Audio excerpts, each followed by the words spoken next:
আপনাদেরকে পরিষ্কার করে বলে দিয়েছি বাবা, এই মেয়েকে আমি কিছুতেই বরণ করতে পারবো না।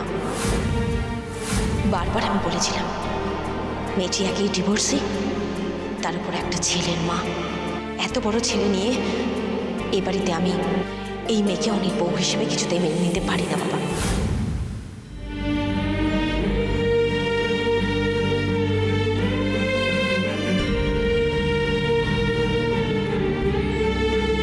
জাগৃতি,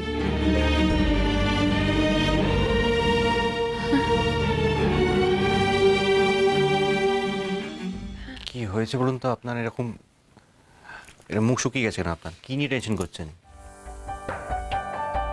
দাদু এই সিদ্ধান্তটা না নিলেই পারতেন। কেন আপনি চান না আমাদের বিবাহ বার্ষিকীটা সেলিব্রেট করা হোক?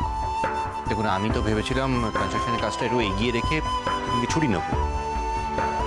ছুটি নিয়ে আপনাকে তো জমি কিনে সারাদিনকে ঘুরবো, বেড়াবো, বাইরে খেতে যাব। কিন্তু আমি বুঝতেই পারিনি যে দাদু এরকম একটা সবাইকে নিয়ে প্ল্যান করবে। আমার তো বেশ ভালোই লাগছে। কি হলো?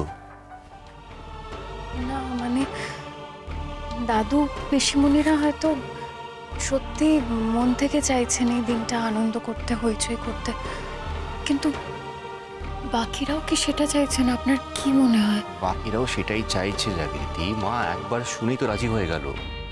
সেটা দাদুর সিদ্ধান্ত অমান্য করবেন না বলে উনি রাজি হয়েছেন, আর বাকিরাও তাই।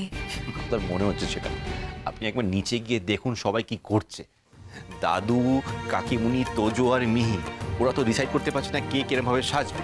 ওদিকে মা আর পিসিমুনি কত লোককে ফোন করে ইনভাইট করে ফেলেছে। আর কাকামুনি আর আমার গুণধর ভাই প্রতীক, ওরা ঝগড়া করছে মেনুতে কি রান্না হবে। সত্যি বলছেন?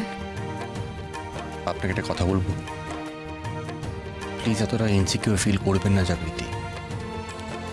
আপনি কারোর দয়ায় এ বাড়িতে আসেননি। আমি আপনাকে বিয়ে করে আমার স্ত্রীর মর্যাদা দিয়ে এ বাড়িতে নিয়ে এসেছি, তাই এই সম্মানটা আপনার প্রাপ্য।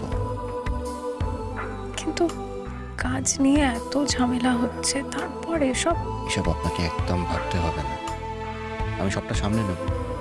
আর বিশ্বাস করুন, আমার কনফিডেন্সটা না অনেকটা বেড়ে গেছে। আপনি শুধু এটা ভাবুন যে আমাদের বিবাহ বার্ষিকী আসছে আর সেদিনকে আমরা ছুটিয়ে মজা করব। দ্বিতীয়